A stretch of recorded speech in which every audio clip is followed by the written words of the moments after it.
Good evening, everyone. I'm Shashank. I'm one of the sales director here in Hitachi Digital Services. So first of all, thank you everyone for coming. We really welcome you at our office. So we have an interesting day coming up.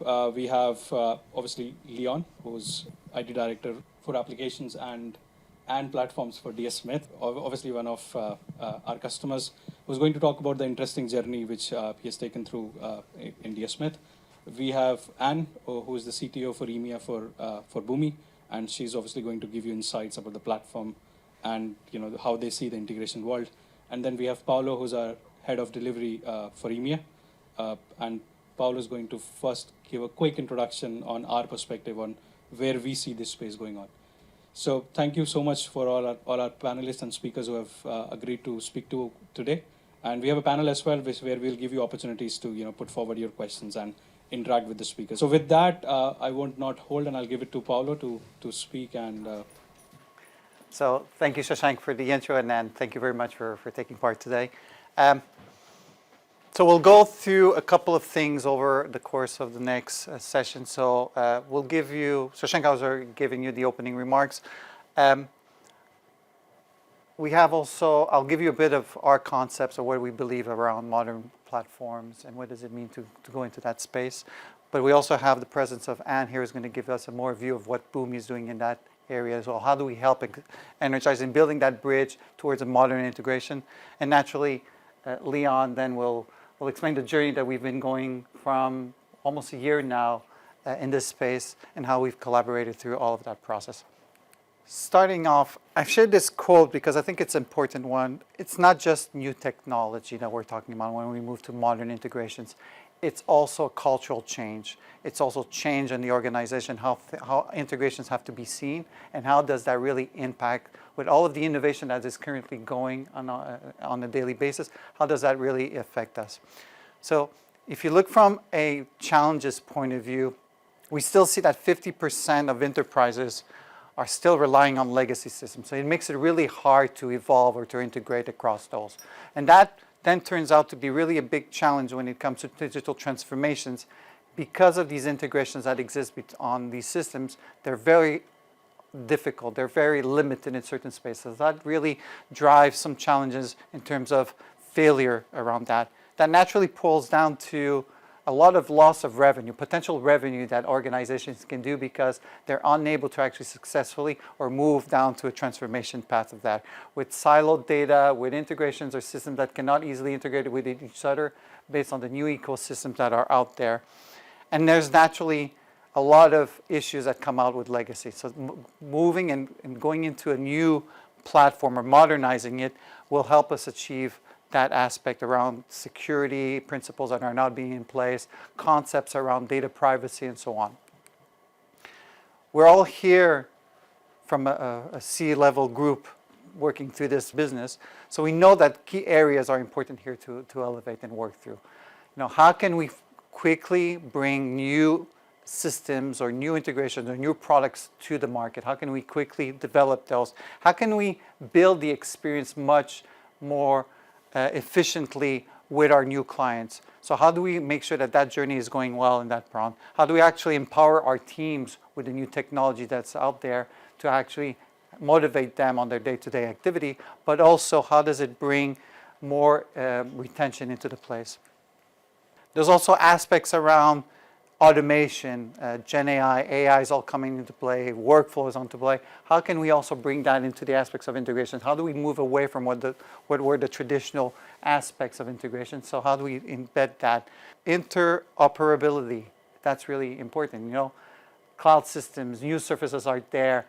Organizations now have more and more systems embedded because they either bring new products into the market or because they're bringing in new opportunities. So how do we make sure that we're able to integrate all of those together? So that really is a challenge or an aspect that people are looking to. And naturally, security is always a hot topic. So modernizing into a platform that allows us to tackle those aspects of security, privacy, by design is also a critical part.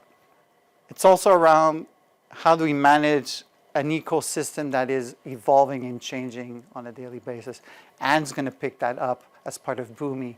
How do we from a platform perspective of selection, how do we choose a partner here that can help us continuously be at the forefront of change when it comes to those systems and integrations? Flexibility, observability, how do we make sure and we're able to use the new modern and those patterns that exist out of days to actually be able to understand what our platform is doing and actually react to it and be proactive on resolving issues there?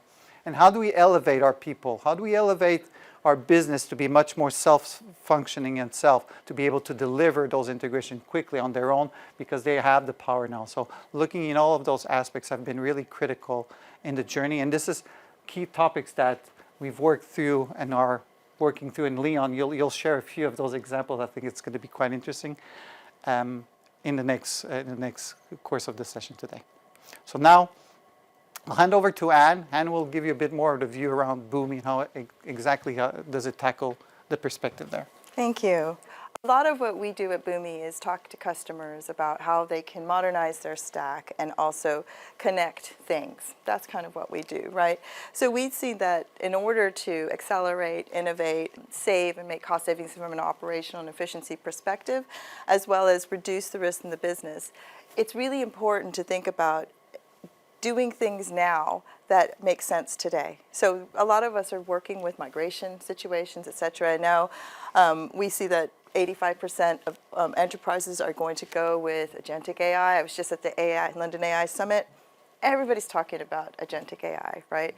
But we need to be able to do this wisely. And I think that what we've seen is success happens when customers start with a simple implementation, typically something they're trying to optimize. Win the business over, there's people coming along with us in our businesses, right? We need them to feel comfortable in the pace of innovation, but also understand the innovation's happening very quickly.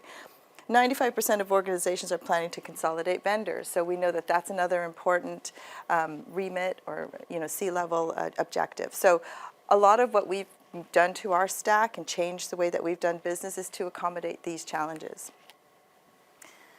So we've talked about this a lot at Boomi. Where did integration start from? It started from the need to connect things in things like Salesforce and NetSuite and Shopify for all the businesses that we have, because many of you do have a lot of applications, right? Application sprawl is a very real thing. Behind every application, there's a data store, maybe multiple. Some of those feed into big data stores. And then everywhere, there's APIs, right? And all of these things start to multiply over time.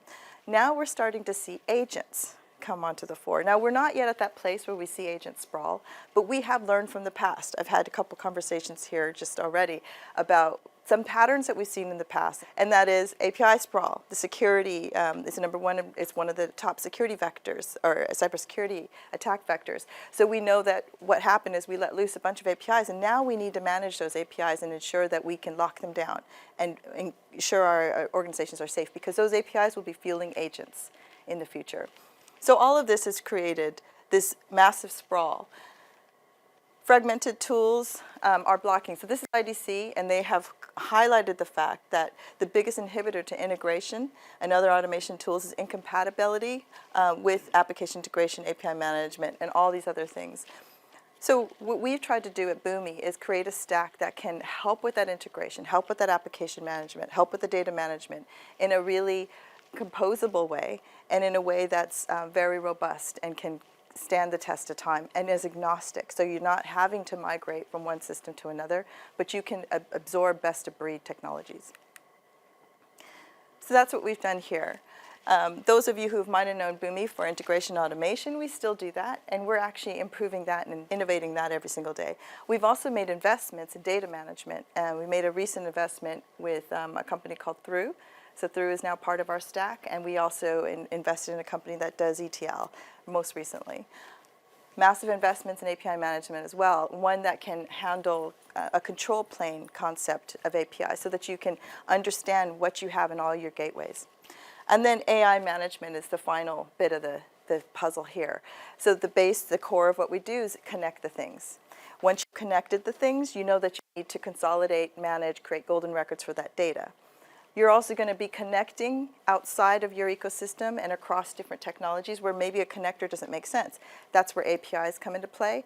And all of that will be used to fuel the contextual grounding of AI in your environment to help with AI agents, but as well as that securing it across all those different planes. So this is the latest of what we're offering, and agent orchestration is a key. So building your AI agent in a composable way that you can snap in and out different models if you need to, that you build in a low-code way that can lend itself better to collaboration across teams in dispersed areas. Agent design. So since we're already at the critical pipelines of many organizations, we can help them access that data more quickly. We're also doing a lot of API management for organizations. What that means is that can feed tools as you develop APIs. So API agents or AI agents rely on tools and data to be effective, and that's what we have ready access to. And then finally, and this is something that I don't think many people are looking at today, but what we learned from the API sprawl world is that governance is really important. So we're offering a way to have governance over AI agents, not just built in the Boomi environment, but anywhere. And we've been working closely with technology partners like AWS, so that if you build an agent in Bedrock, you can register it in the Boomi Agent Control Tower, and now you have visibility of the monitoring, the usage, even some details on who's using those agents and what APIs are involved in those agents as well. And then surfacing some details about if those APIs maybe go a bit rogue and you can see the usage peak and you need to ask questions about it, you can see that there and actually kill the API or kill the agent in that one centralized plane. And we believe that as we move forward into AI, whatever you think about it, to be able to cope with that world, you need a vendor that's also using AI.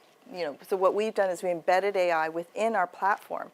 So we use AI to help our customers build better integrations, document those integrations, build better APIs, document those APIs, create data profiles, etc. So we have lots of agents here. These are all embedded in our platform, and they're free of charge as you start using the platform. So we not only help you create agents, but we also use agents and create our own agents to help you integrate faster and better and manage your APIs faster and better. So some cool stuff there. We're also going to be developing agents that will help you optimize existing integrations. So if you've got a team that's been working on a complex integration, you'll be able to optimize that, and then we'll offer ways of fixing those to become more process compliant.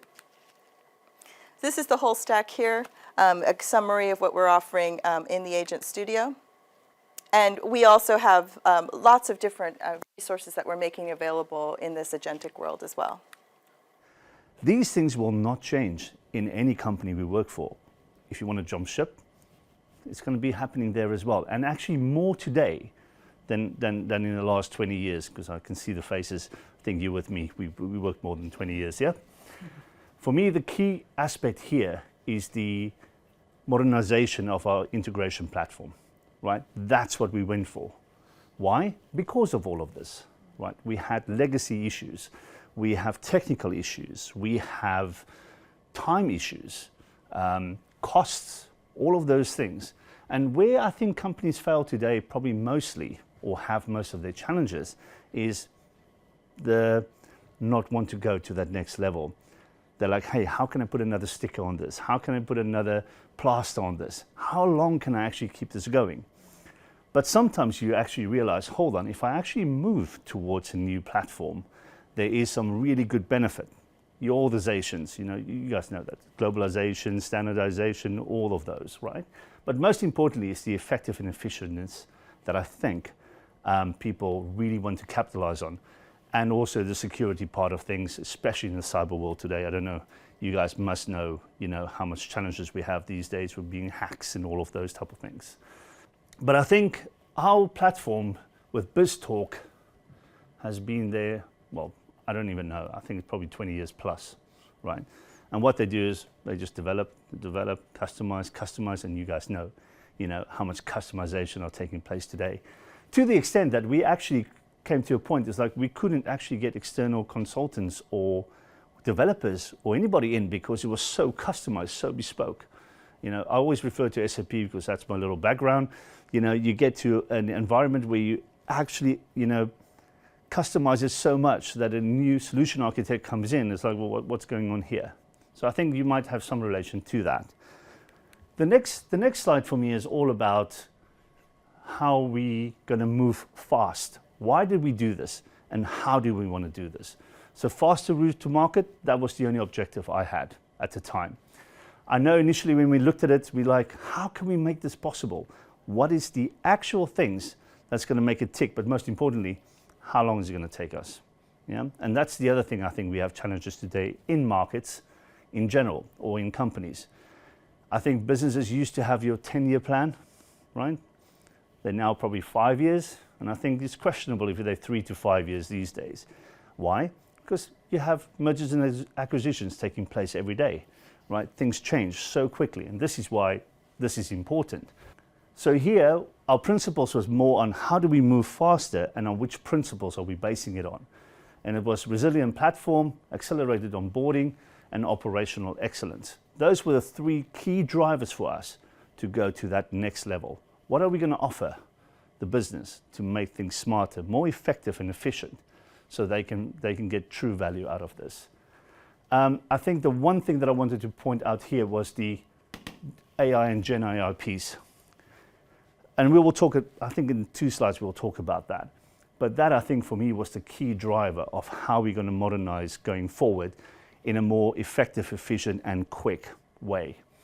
The other thing that I think was quite important was the self-service and workflow. I think Anne spoke about it.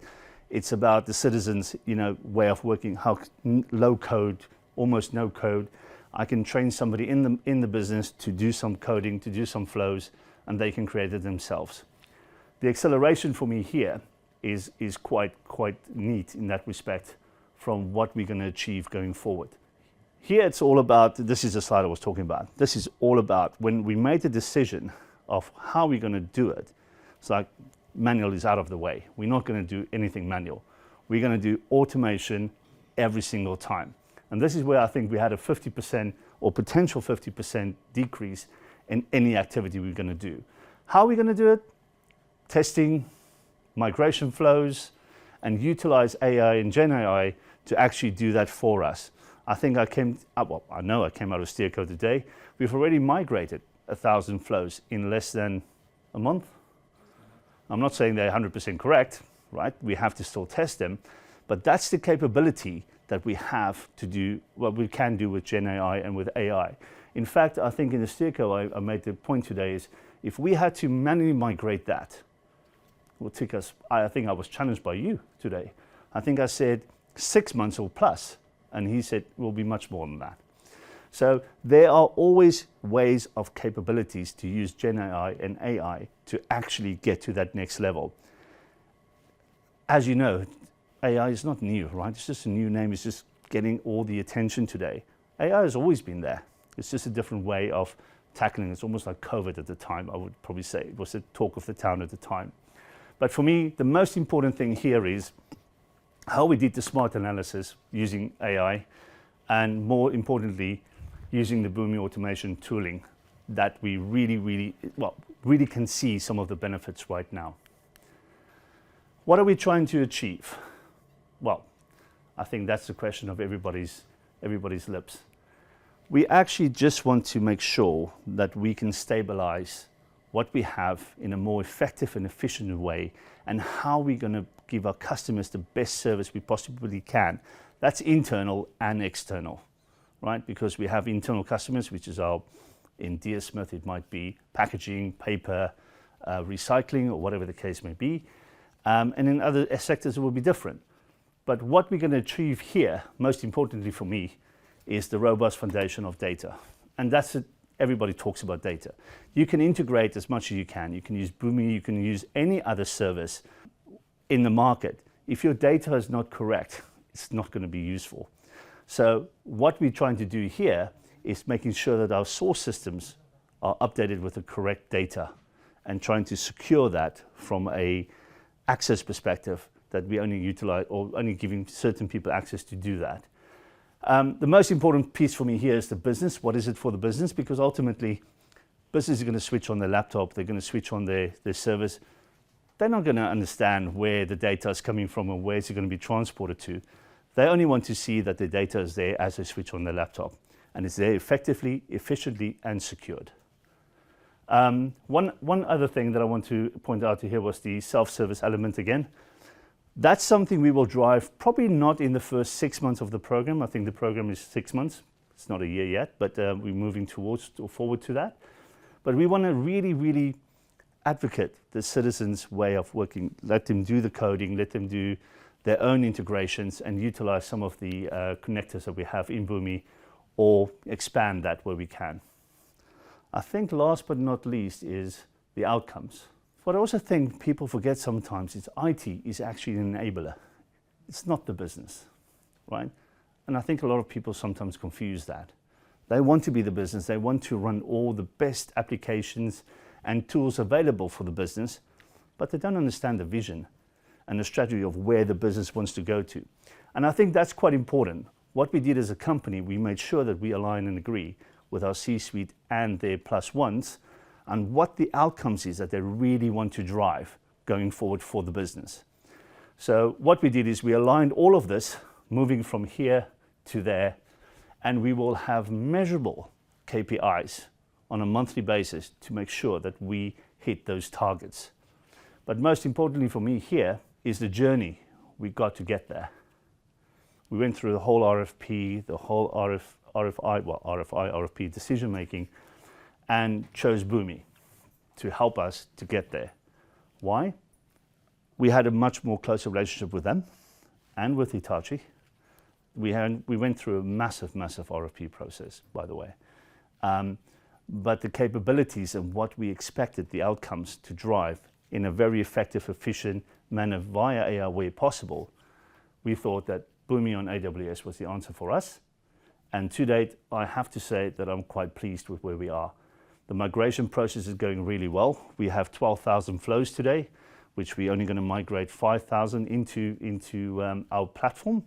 And then subsequently, we'll do some consolidations as we go along, because we want to make sure that we secure our integration layer, protect it, making sure that we can get off the old layer, and then make sure that we can actually from there on create some APIs and give that service to our customers where possible. So first of all, I have a question for you all. From your perspective, your own opinion, what do you think a successful integration platform implementation look like? So just need one or two elements, and Leon, let's start with you. I think it's collaboration and making sure that you understand what the outcomes is, how you're going to deliver them, and in what timelines you're going to deliver them. For me, programs is all about planning. There's not enough investment in planning when it comes to programs. Everybody wants to hit the road quickly, and then that's where the trouble comes. But as long as you have a very good understanding of what you need to deliver, by when you have to deliver it, and how you're going to deliver it, I think for me, that's the key driver of a successful program. Great. And from your point of view, Anne? I mean, I love what you said earlier about IT as an enabler. And I think for successful integration to run in a modern world, there's got to be collaboration between business and IT. And I think we have to be in a place where whatever has been integrated can be easily maintained so that you're not contributing to tech debt later on, but also is in a place where you can continuously innovate as well. Because integrations are never finished. Many of us have businesses that are growing. I'm definitely one of those. So what we will see is that as you introduce new applications, new data stores, whatever it is, that you can adapt your integration program to do that. And also identify the metrics, make sure that you match those metrics, you have monitoring to be able to ensure you're on track. Take it back to the basics. Transformation, take a step back, look at those basics and implement them. Don't follow the same principles that you've been doing in the past. Really challenge. That's a really moment for us to challenge ourselves back, to take it to what is the key patterns or the fundamentals behind it, because that will then drive change much more smoothly, but at the same time transform the business, which is also important when it comes to programs and such. Well, I'm sure that if you're early in your transformation journey, you must be asking yourself, should I build, should I buy? So it's a key question, right, in integration strategy. And with the hyperscale maturing, the rise of AI, a lot of people would like to build. Obviously, Leon, you chose to buy. So what was the strategy behind that? Yeah, it's an interesting one. When I joined DS Smith, our I remember going into the ITLT and we discussed, what do we have to do with our current platform, BizTalk.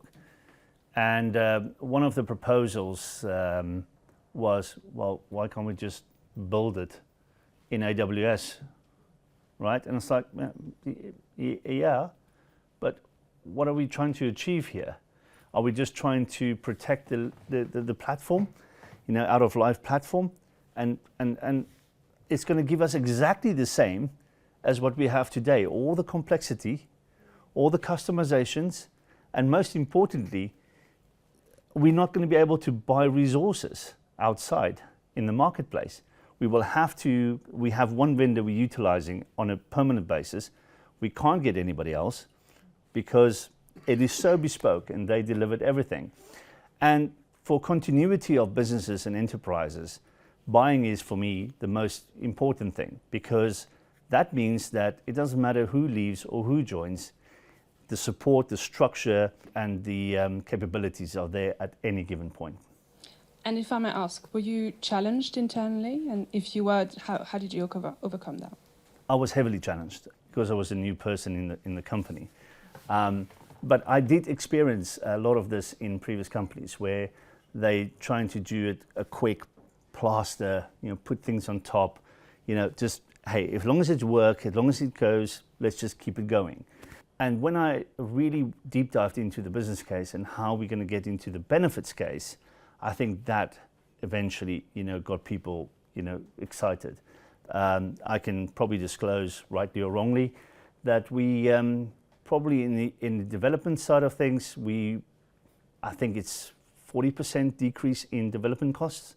And most importantly, from an AMS perspective, it's more than 50 going forward. Now, there's reasons for that. I mean, you can have a local team, you can have an offshore team, you can have all of those, right? So it's not just, hey, I'm saving 50% here. But it's the capability, I think that's the most important thing that drives decisions. And that's what I said to the ITLT members at the same time. We might not be here tomorrow, but the business needs to continue. And for the business need to continue, we can't rely and depend on one individual. Thank you so much. So perhaps continuing on to the strategy. As you all know, I'm sure, it's really important to build your own business case. But integration is not something that you can necessarily touch and fill, that is capital, right? So Paolo and Anne, how would you position this in front of your board? How do you prove an ROI from the get-go to your clients and help your clients achieve this? Well, you have to look from a systems point of view, exactly where your data sits. Okay? Data is important. How do you make sure that that data flows across the organization to the right moment of time to help you then make more decisions? So that's an important point to understand your ecosystem and what does it mean. There's a people angle to that as well.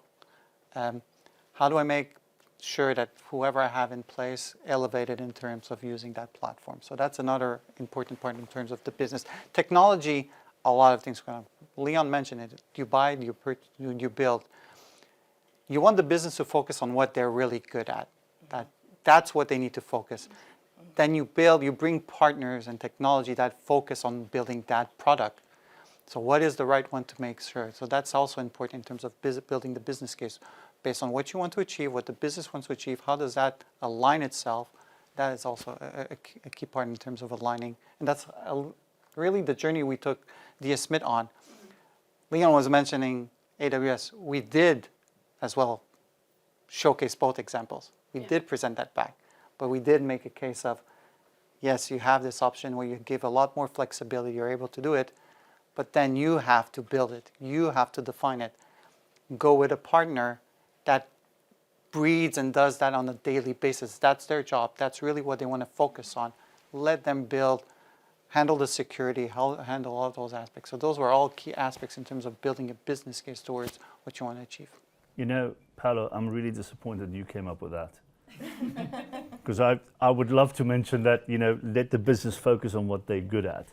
And that's true. It's we are destined to make the business function grow, organically or via M&A. But there's other functions. Let people know what they best at and give that responsibility back to them. I'm really disappointed in myself, I have to say. It didn't make it easy for you. And do you want to add? I love that answer too, and we say that all the time. We empower you to do what you do best. We drink our own champagne. We use our own technology, but I think also it's important to understand we're in the middle of a technology revolution. I know AI is like, people are tired of hearing about AI, agentic AI, etc. But we are in this world where we will be challenged to ensure that what we're doing is the right thing to do right now with today's technology. I think you brought up that point before as well. And I'm going to reference Jensen Huang, the CEO of NVIDIA. He was asked, like, how do you keep ending up on top? Like, you were a chip designer, like a gaming chip designer. How did you end up here? And he said one thing he likes to talk about, he's an engineer at heart, is go back to first principles. And that's what essentially you're talking about. Look at what the problem is from today's lens, and how would you solve that? And this is something we live and breathe every single day. And we're leveraging AI within our solution to help make it easier for our customers to just do their day job. And we will continue to invest in that. Now, do you, as a paper business, a retailer, do you want to invest in AI in your own solution to do our job for us? I don't think so. So I think the ROI is there because you will start to see advantages you've never even thought of before, because you're going to have all that time to innovate more. And I think that's one of the things we often look at, and introducing AI within our platform to make it easier to use, but also helping our customers go on the road to AI themselves, build agents within using their own data. Our own CEO, I'm just quoting CEOs today, but our own CEO, Steve Lucas, said, and this was 2 years ago, we are going to build a solution to help you ask Boomi about your business, and you'll be able to get some answers. And we are at that today. So I think that's what we're seeing. And we're seeing innovation cycles just exponentially go up because we're doing that. So I think the benefits, we don't even know all the benefits just yet. Brilliant. Thank you so much, all. Well, as many of you went through before, integration, transformation, it can be tricky, it can be painful. And from your point of view, Paolo, as a partner, how do you ensure long-term sustainability and scalability of an integration solution? We as a partner come into a landscape or a reality where we have to learn what's there, happen quite quickly. Okay? Yes, we go through RFIs and RFP process that gives us a view, but it's actually when we work there. And the partnership and collaboration, that's what brings a lot of long-term here. So challenges that we pick up as we're working it through, bringing it to the table and co-creating, thinking it through as a group is critical to ensure that part. The scalability is that engineering mindset that we bring, the principles of bringing that, making sure that those are implemented and applied into it, and at the same time changing that culture within organizations as we're moving forward. It's not an easy one. They're used to, companies are used to a landscape, very legacy. We're all 20 years old. We're used of working that way. So bringing that on to also shift that mindset as we are doing a program will help us continuously evolve and drive and ensure sustainability across that. And from your perspective, how do you ensure a seamless experience for your customer? Well, we do a lot of UX exercises. We have a feedback loop within our product where we're listening to partners all the time. We have, if you ever look at any of our demos in the toolbar, you'll see ITP. It's internal technical preview. We unleash, maybe that's the wrong word, but we expose our technology, our new technology, to our own people before we allow early access for key partners and customers. But we have these programs across most of our stack, and we've always done this. So what we do is when you ever look at a roadmap session of ours, you might see a little B logo, like the one I had on my jacket. That means it's customer or partner. It's a customer partner idea, or it was built off their feedback. So we're constantly aware that we need to stay on top of this. And like I said, we drink our own champagne, we use our own technology. So we're our CEO, Steve Lucas, says we're customer zero. So we're always kind of looking. Yeah, it comes from within. Excellent. Well, I'm sure you must have some question for amazing panelists. So I'd like to open the room. Would anyone have any question? You hosted Boomi on AWS. Why did you need to do that? basically a version of on-prem instead of just subscribing to Boomi, which is the marketing promise? I think it's a very good question. It's all to do with what you want and how you want to operate your infrastructure, how you want to operate your teams, and it comes back to your point earlier, what you actually want to outsource and what you want to keep in-house. And the reason why we kept it on AWS is purely basically just we didn't want that responsibility within our teams. I mean, could you have not had AWS? Could Yeah. you have gone completely Boomi and not have AWS Yeah, in I think we could have, for sure. We just chose the iPass route. with AWS Absolutely. instead of not So having AWS, AWS? you can do that with Azure, you can do it with Google, you can do it with every party you want. We just in AWS house, so we chose to use AWS. And you didn't go Azure, given that you had BizTalk and Microsoft in the house? Well, that's another topic of discussion because BizTalk is obviously hosted on Microsoft.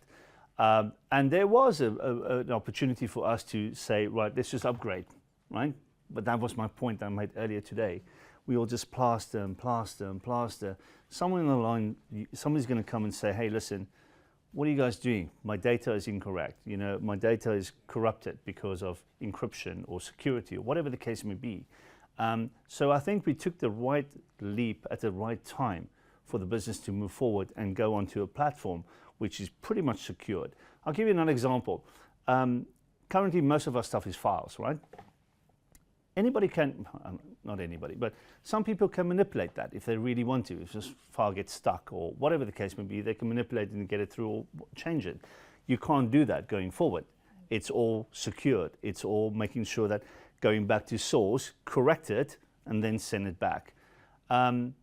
So to choose a hyperscaler is probably your personal preference, I would say. I don't know if anybody disagrees here. You can choose whichever one you're most comfortable with.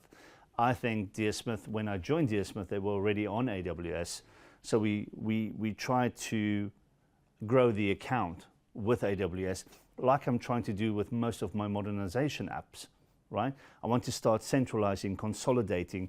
I think you spoke about vendors, or somebody spoke about vendor consolidation.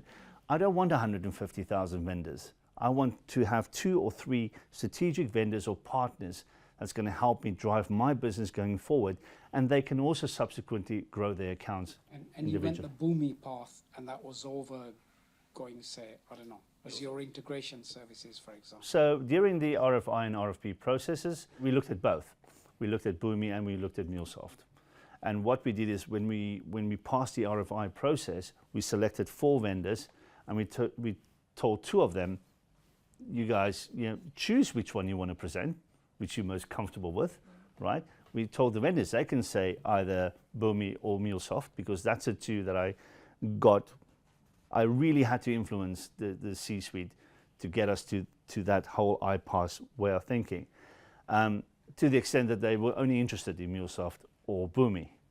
So we went through the whole process and we told the 4 vendors that we selected, which obviously Hitachi was one of them, you choose which one you're most comfortable, because that's important, right? If they don't have a relationship with the actual integration partner, that's going to also be challenging. So I don't know why it worked out like that, but 2 of the vendors went MuleSoft and 2 vendors went Boomi. And Anne would love this. I was a MuleSoft guy because my previous experiences were with MuleSoft.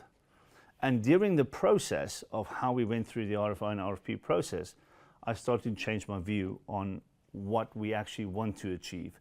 And I'll give you a little bit, I'm elaborating, but I think you probably will like it, especially you. DS Smith doesn't have one API today. Not one, right? So how do I want to transform our business from 0 API to 90% API? It's not possible, right?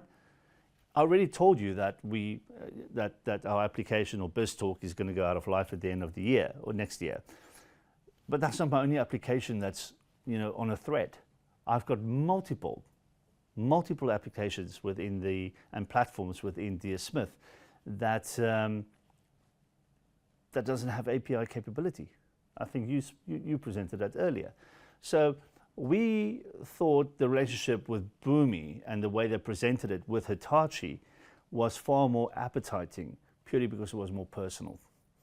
And we didn't want to have the API capability, 100% from day one. And the reason why I fought hard for this, and I think some of my peers did as well, is that I can see in the near future, and probably in the next 3 to 5 years, that this relationship will continue. I mean, I say it because I truly mean it. And I can see how we can grow with Boomi to make our landscape in the future much more effective and efficient.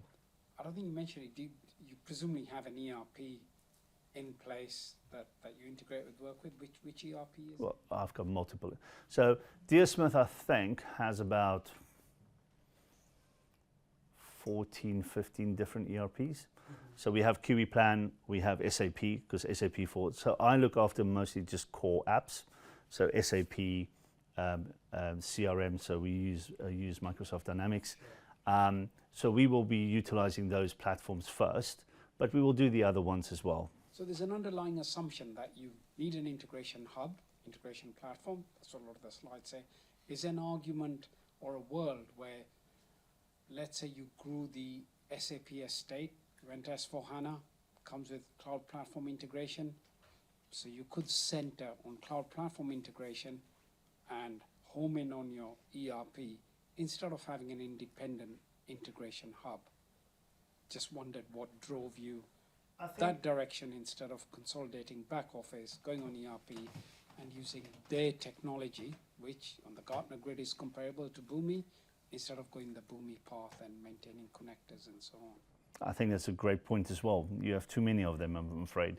But I think that's a great point as well. But taking on consideration, if you have 1 or 2 platforms in your company, I think, yes, I will probably validate your argument. But when you have companies that have, I think we have more than 130 applications and platforms, it's kind of a tough one, right? So the whole idea is to try and centralize, modernize our landscape, and then starting to push them into one way of working. And that will give us massive benefits, right? Just ways of working, controls. I mean, we've recently been taken over by an American company, so SOX compliance is number 1, which the company has never had to deal with. It's those type of things that we're working towards for the future. This is not going to be in 18 months, hey, this is it, this is the end of the story, the end of the road.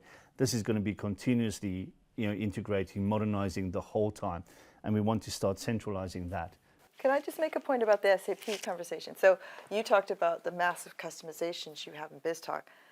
Go into SAP and go into that immersive world. Like, we work with a lot of customers who currently struggle because their data, and some of them have said, is trapped in legacy SAP, and they're going through a migration process as well to S4HANA. And to get to there and be able to, because they've trusted it with some really critical business data, they need to get in and out of that, but they don't want to have to pay ABAP developers a huge amount of money to now transfer that over, or go into S4HANA and then have to learn how this environment works. So there is this sort of element as well of being able to have best of breed. If you were living with your legacy SAP, that makes sense, and I get what you mean. However, if you were transitioning to S4HANA, for example, then there is an argument for working with CPI and living in that world if you're transforming anywhere. Granted, Sure, if you're yeah. not and you're living with legacy, fine. It's just, and I guess with Fusion it would be Oracle Integration Cloud, if that's the world. That's on the premise that you migrating your SAP just to one S4HANA, right? Just one S4. Doesn't have to be HANA. It can be, well, it has to be HANA. Where Deersmith today, you talk about you're talking about customizations. I'm looking after 5 different SAP environments in Deersmith today. I spoke about earlier about M&As, right? The company grew via M&As, most do today, right? But companies don't tend to integrate into one ERP. They tend to continue. The public sector, so if we talk about HMRC, they are going to S4HANA. If we talk about Ministry of Justice and a number of other departments or the defense cluster, they're going to Oracle Fusion. So there certainly is a trend to go to one ERP. or Workday, if we talk about the Matrix program with that's Department of Justice. So certainly in public sector, there is a move to one ERP, one platform, one environment. That's a trend. And I guess I'm just trying to gauge the difference between if the organization or cluster of organizations, taxpayers' money, public sector, Synergy is a 2 billion program, Minister of Justice is just under $1 billion. They are big programs, and they are moving to one ERP, one environment, and they face the choice. Do we go for the ERP vendors integration technology, or do we go for an independent technology? They are landing on the side of the ERP vendors technology. That's where the trend is. But I get, the other argument. To add from a collaborative point of view as well, I think you did refer to it though. It's all about context, and it depends. If you're coming from a very clean slate, absolutely, you're saying about trends, but actually, trends are very big picture. When you're talking about a very personal level, it's all about context and where is your starting position. How many SOPs have you got, and what is your complete architecture? And I guess that's with anything, it's just all about context, isn't it? It's interesting to hear what you're saying. And I think that's the most important point, and that's exactly what I wanted to say, right? But I'm finding it quite interesting. I'm nervous to hear when we your always talk journey about trends, because it can be what very was- industry what made it specific work for you guys or and region why you specific. chose that. And that's what I just wanted to come back to you. If my North Star with my company would be one ERP, let's just talk about ERP for now, just to make it simplistic. One ERP, one template, right? I think that will be anybody's epiphany, basically, right? The North Star. But in reality, it's not possible. I cannot consolidate the way my packaging business is working versus my paper business is working versus my recycling business is working. Maybe there's a bit of synergies. I can probably put them together in some sort of way. But there's no way as I can get packaging and my paper business working on one template, single way of working. It's just not viable. Then it gets more complex than that, because then it's like, well, hold on. Do I now have like a CFIN program, for example, setting my reporting on top, and I have an environment in this region, and I have environment in that region, to make sure that there's no data leakage, or there's, they're all protected from a DR perspective. It can get very, very complex. But I also appreciate and understand that there are more simplistic businesses that can actually cater for one ERP, one template. DS Smith, the last I checked, you guys are a manufacturer. Yeah. So, just wanted to put it out there. So, speaking as someone that's worked with lots of manufacturers, I get where you're coming from, because there's a lot of legacy. So you're dealing with 10, 15 apps, ERP systems. There is legacy and legacy. So the comparison around the MOD, might not be really, it might be misleading. If you look at the trends in that sector, if you look at manufacturers come with legacy. And that's the biggest problems they have. The point I wanted to make, but I have one other question. Again, coming from that legacy, like knowing DS Smith, like I know DS Smith. I worked with DS Smith on a MES project, almost 15 years ago. And it took 5 years to implement. And one of the big challenges I heard at the time was change management, adoption. How are you dealing with this from a change management standpoint? How are you addressing that to ensure that your project, the integration project, is successful? Any tips? I just wanted to learn to see how you're addressing that little point. Do you want to take I'll this? take that one. So it's been part of the program from day zero. Okay, we even throughout the whole process of RP, we've really made it a point to have change management there, because there's change management from understanding how we're going to do the journey for cutting over, how the transition is going to happen, what impact does it have to the business, communicating, saying that this is happening on the back, we're changing technology, it's not going to change anything on you, it's not enough. We have to take them on their journey and explain them, this is what's going to happen. We're going to help them as well understand what capabilities, what's going to change the culture of that. So I mentioned that to the point, changing, it's not just technology, it's changing the ways of work, changing approaches to that. So we're taking all of that journey, and we're tackling all across different angles when it comes to that. On day one of the program, we made on purpose to have a really strong kickoff with a lot of people from the business to understand what does it mean, a new iHub program. what does it mean, the platform to you? So we were really keen on making sure that that came across clear, and how we were going to communicate it back to them continuously. So we've looked at how this is going to change your life, how it's going to change technology, how are we going to do this seamlessly so that it doesn't impact your business, but we're going to make sure that you know that we're doing it when it's going to happen, because that's really important. Because even today on Steerco, we were talking about user acceptance testing. How are we going to do that? So it's not just saying, yeah, we're going to test it and we're going to show you apples and apples from one to the other, but actually, this is when we're going to do it. This is the support that we need. Are you comfortable with that? Does that give you the reassurance? So that's really key from day zero all the way through the program. Integration, when you replace your middleware, it's probably not as detrimental as an ERP or a CRM. When you implement it, you really have to go that extent of UAT, user acceptance, because ultimately middleware, I think I said it earlier today, they're just going to switch on the laptop and they want to see the data, right? So the impact from that perspective, I think, is far less than from a, generally speaking, ERP. But where I see a significant increase from a change management perspective is we sold it so well to the business. They're like, when can I be on Boomi? When is it? And I was like, but hold on. I have to go through pilot. I have to make sure that we do the first migration and make that successful. Get the team into the motion that they understand how the integration, how the coding works, and then somewhere along the line, I'll get the date to you. But and they're pushing. They don't want to now have integration on the old BizTalk.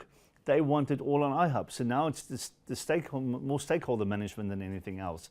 But the testing, that's the beauty of what we're trying to do with the AI.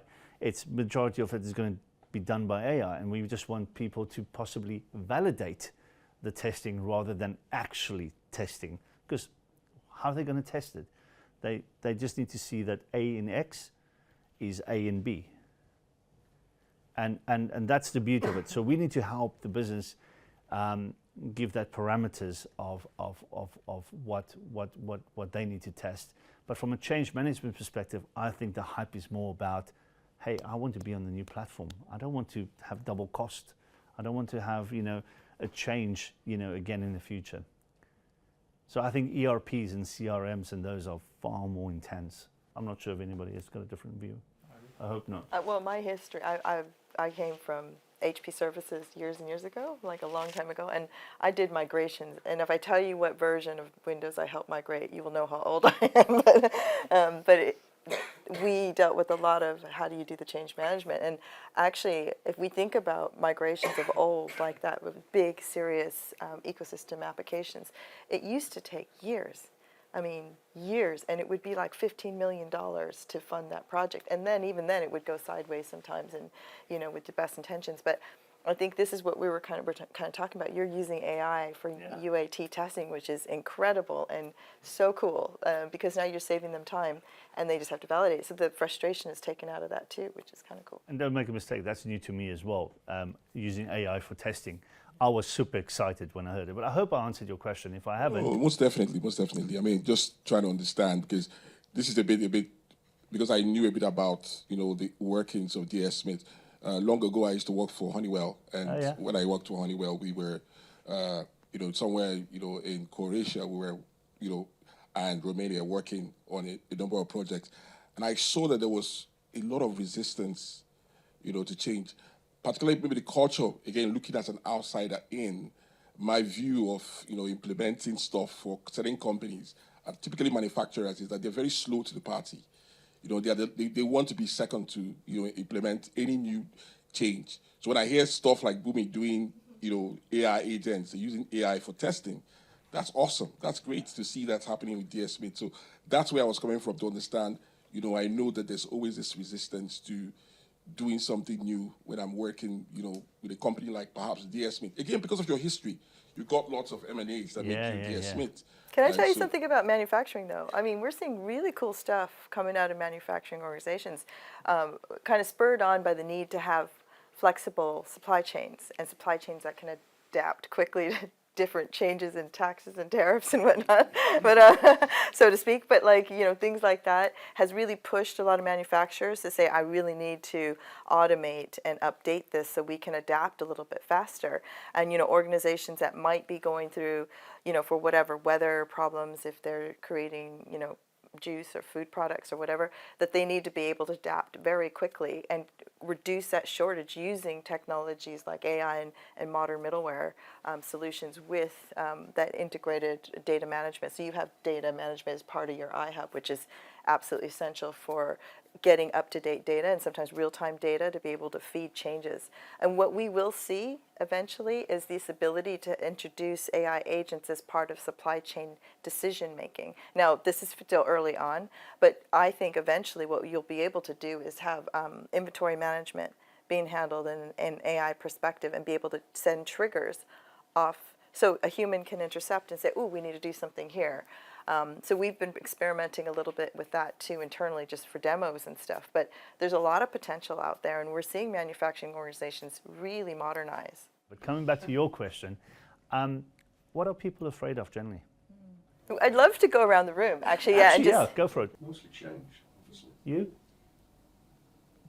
I'm a little bit younger, so I'm actually not afraid of anything. I want it all to kind of happen You employed. faster than my attention span is very short, so I'm expecting, you know, quite a lot of my employer and organizations that I buy from and deal with have very high expectations, and I hope AI gets implemented across everywhere and everything. So two things, I think: change and security. Yeah? Yeah, very good. Yeah. What do you think? I think I'm a lot younger as well. It's kind of fear of missing out. So on the one hand, it's changing what I'm doing now. On the other hand, am I missing something if I don't pick up on iHub or whatever else is going on? Okay. I would say sometimes there's just the inertia. So I'm speaking from experience, working with a lot of organizations. There's this inertia to, I don't want to be the first to get it wrong. The fear of failure, it comes in. So that inertia steps in where you're like, oh, we don't want to, I mean, you talk to setting, you know, I come from AWS. I'm currently working for ServiceNow. So, and I'm talking to manufacturers. I used to run manufacturing at AWS. So speak to a lot of manufacturers who adopt cloud, for example. And the first thing they'll tell you is, okay, you do a lot of POCs and POCs. Okay, let's put it into production. And then you begin to see them, you know, quiver a little bit. So there's a bit of that fear of failure, which I can understand why that is.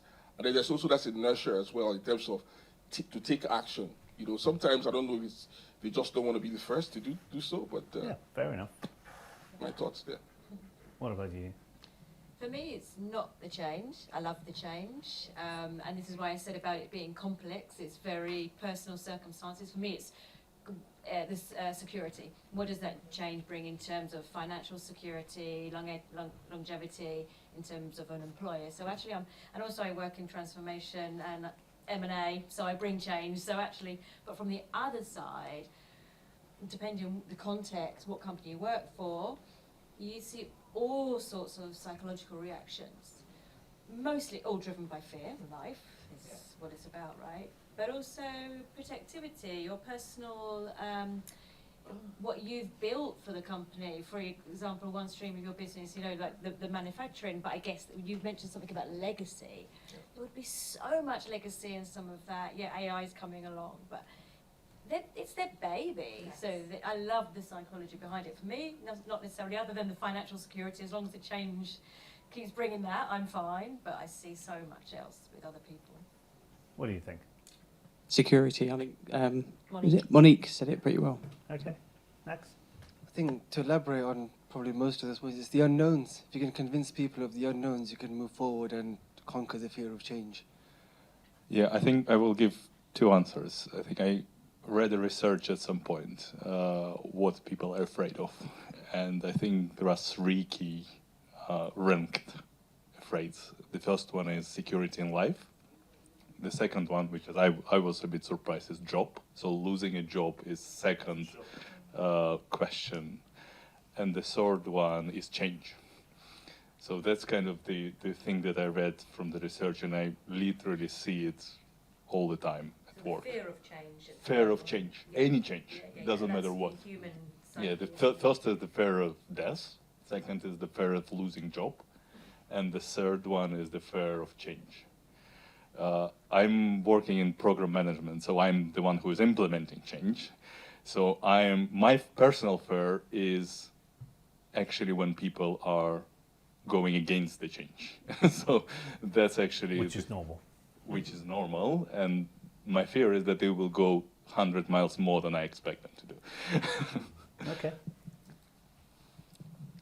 Thank you. So I think unknown, which implies losing job in general and being afraid of what the next day would look like. Working also in transformation and continuous improvement for all my life, I've seen a lot of behaviors across various regions of the world. But mainly, I would say that the unknown that is brought in by any kind of program, whether it's called transformation, change, sub-upgrade, or anything like that, makes people ask themselves, probably not out loud, but in their minds, how is it going to affect me, right? So that's one. On a personal note, I'm so young that I'm not afraid of anything. So, yeah. What about you, Leah? Yeah, I think you guys are spot on. The way I've dealt with things in the past was, I get people's buy-in, but I also make sure that I understand and I explain to them how I'm going to make their life easier. And that's a journey, it's not a switch, right? And once I explain to them how I'm going to make their life easier, the fear comes in. Well, hold on, you're making our lives easier. There's 6 of us. That means you're only going to need 4 of us. Where's the rest of the 2 going to go, right? Because with transformation, we all know there's a little bit of reorg going on. But I think buying for me is probably the most important thing. Buying collaboration, I mean, Paolo knows how I am with the team and the whole program that I oversee. For me, people is everything, right? And even when we have a bit of transformation from an org chart perspective, I've always prided myself, and I'm really, really proud of this, that I've never made anybody redundant. I'll find them another role. And then that brings me on to the next topic, is the AI side, right? Which is everybody is concerned about. It's going to take my job. It's going to replace me. What's different to that when we had the normal telephone at home? And you had the operators at the back with the sticks, probably way before my time, but, and maintaining those telephones, and when something broke and you've got an engineer coming out, where are those guys today? Probably mostly retired, I guess. But the other ones has been transformed into a new role. Because ultimately, AI has to learn, AI has to be supervised. You can't just let it go, right? Because who knows if that data is correct and accurate? Somebody will still have to validate that somewhere along the line. So where a door closes somewhere, a door will open again somewhere else for that person. And I think for me, the bottom line here is it's all about how you handle the situation, how you get the buy-in. Because if you don't have the buy-in, I can tell you now, it ain't going to be successful, right? And that's from top down. But what Forget are you it. afraid of? What am I afraid of? I'm pretty much like you. I'm not afraid of anymore about anything because I'm old, right? I've been in transformation for so long, so I embrace change. But I also say to businesses, don't change for the sake of changing, because a lot of people go through that as well, right? I know we need to change, but why? And then you start at 5 whys. You all know about the 5 whys. You just ask why, and then you get the answer, right? You need to change for real benefits, for real ease of mind, in the sense of you going for the right things, for the right for the company. I've seen it so many times also where they just change for the sake of changing, and even in people's personal lives. Think carefully about why. I mean, that's why we had this whole presentation today. Think carefully about what you actually want to achieve. What do you need to do to achieve that? Who are the stakeholders, the buy-in that you need to get from the people? Because ultimately, like I said, if you don't have the buy-in from the people, we ain't going to be successful. What's your fear? Whilst you're throwing this at me. Well, yeah. I think someone said FOMO. I feel like I won't adapt fast enough. I love change. I'm a change agent. I mean, I'm only in there to stir things up. But like, I'm totally embraced technology. I've always been moving to new jobs because they haven't moved fast enough, or if they frustrated me, or there's too much bureaucracy. And so I've been at Boomi 6 years because, oh gosh, do we embrace change? But I do read a lot, and I'm constantly in the news, like, do I know enough about ACP, A2A, MCP, like all the new protocols that are coming out? So I'm just afraid I'm going to miss something. But I'm an insomniac, so it's all good. I can just entertain myself. But yeah, that's me. What about you, Paul? I think you've made the fair point there. It's being caught up on the transformation, that you only see that and you forget what's happening around it. And that's where you're already losing right from the start. Because on day one, all of the context has changed already. The following day, something new is going to come into play, and it's going to change. So we went with automation by design.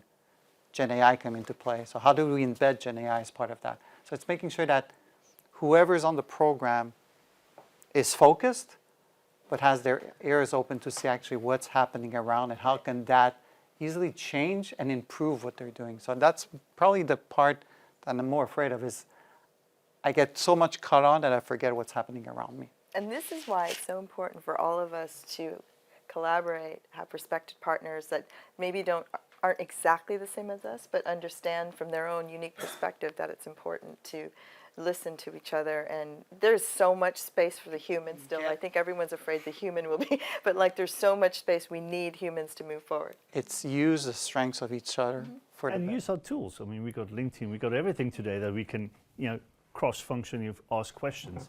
I utilize that all the time, right? You asked me what my fear is earlier. It's probably not getting the buy-in from most people when I do something. That's my biggest fear. I always want to please people, but within parameters, obviously.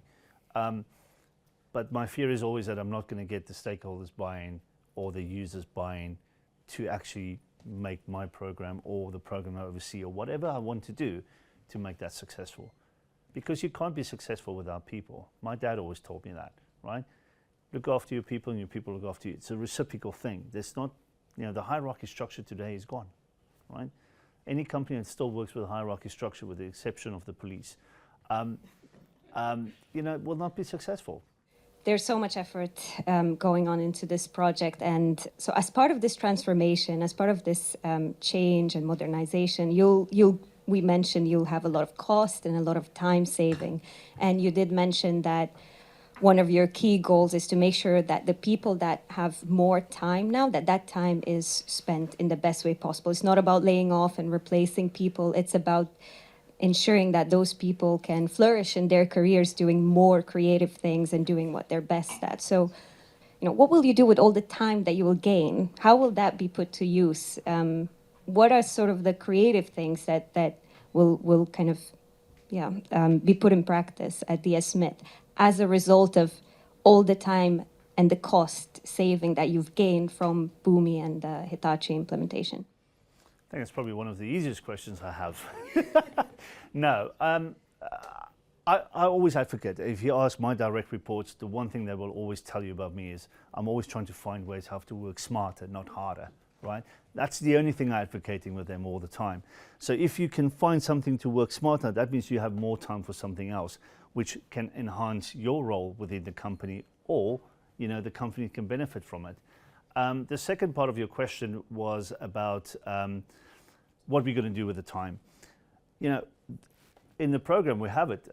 We have the smart side of things where we say, hey, let's monitor, let's see where we can be smarter. We have a different team setup. We just spoke about, not making people redundant, find a new way. Get the innovation team to come up and sit there, and with 4 or 5 of them, I think it's 4 or 5 of them, I can't remember, looking and monitoring, new developments, the new testing, the new ways of working. Hey, hold on, that's how we designed it, but it's not really working effectively. Is there a different way how we can operate this mechanics? That's what I mean by, and that comes back to the APIs and all the other capabilities.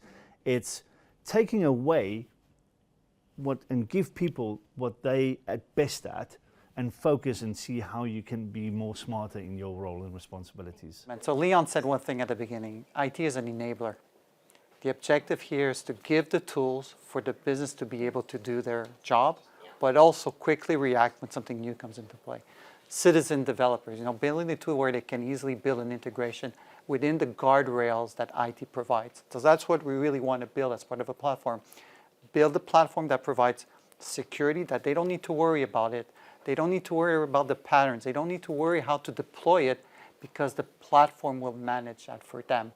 We just want them, you have a new vendor coming in, this is the integration to get the orders in, go ahead, use agent, quickly build template integration flow, tweak it, adapt it, there you go, you're good, test it in 2 days or 1 day, you can deploy it.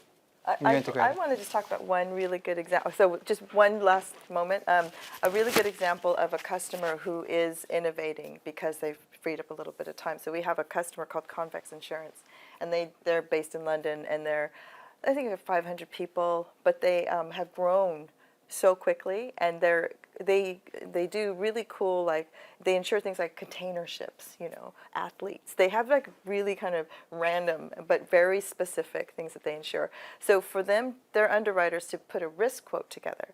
Can you imagine with a container ship, there's lots of legalities, lots of technical things they need to understand. They might be getting a technical engineering document that takes 3 days to read. And then obviously that underwriter has a lot of pressure to get all of the elements correct to be able to create a good quote, and they have different risk factors. So what they've done is they created, they have Boomi in the back end with the documents, S3 bucket and Amazon, and they built this whole orchestration system with AI. And now they're able to give a document summarizer for this very technical document to their underwriters to get their risk quote done in 15 minutes. So there's still a human there to validate, as you mentioned. It's really important to do that. But now they can use that as a competitive advantage to be able to get that risk quote back quickly. So it's a good commercial advantage. But what they've also seen is that now that they've got this really robust integration and data management system, they've got lawyers on their team saying, I'd like the same thing now for contract.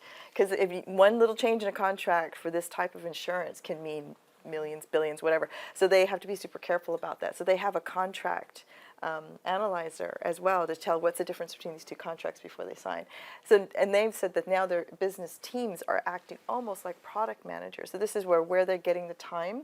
They're starting to innovate, and they're saying, this is what we want now. The business is asking for the technology to be delivered. Whereas I think in the past, I come from dyed-in-the-wool IT, we would have to hear the requirements and go, I think this is what they need. And they deliver this perfect solution that they don't use perfectly, and you're like, it's a user problem. But like now we're kind of at this stage where the humans are saying, this is what we want, and we have to build it to that exact example. But they're there in the build process, so they get what they want really quickly. So I think that we're going to see some really cool stuff coming out of this. Well, thank you so much, and I think that's all the time that we have today. Thank you to our amazing panelists today. Thank you Thank you very much for having us.